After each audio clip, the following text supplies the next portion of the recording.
नमस्कार. माजी मुख्यमंत्री अशोक चव्हाण यांनी काल मंगळवारी भाजपात प्रवेश केला.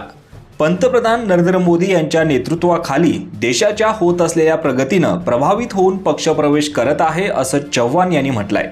तर याचबरोबर चव्हाणाबरोबर काँग्रेसमधील आमदारही भाजपात जातील अशी देखील चर्चा सुरू झाली आहे. पण नांदेडमधील माजी नगरसेवकांनी मोठा निर्णय घेतला आहे. अशोक चव्हाणांच्या प्रवेशानंतर काँग्रेसचे आमदारही भाजपामध्ये जाऊ शकतात अशी शक्यता वर्तवण्यात येत आहे. पण त्यांच्या मतदारसंघात परिस्थिती मात्र काहीशी वेगळी आहे.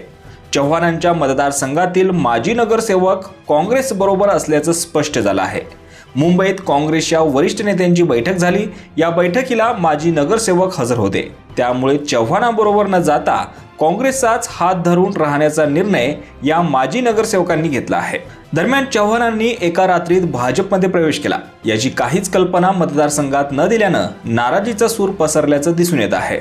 भाजपमधील प्रवेशानंतर मी कोणालाही माझ्या बरोबर या हे आमंत्रण दिलं नाही असं विधान चव्हाणांनी केलं होतं. त्यामुळे येत्या काळात नेमकं काय घडतं हे देखील पाहणं महत्त्वाचं असणार आहे. यावर तुम्हाला काय वाटतं? तुमची प्रतिक्रिया कमेंट बॉक्समध्ये नक्की कळवा. आणि असेच राजकीय घडामोडी पाहण्यासाठी चॅनलवर नवीन असाल तर सबस्क्राईब करून बेल आयकॉन दाबण्यास विसरू नका. धन्यवाद.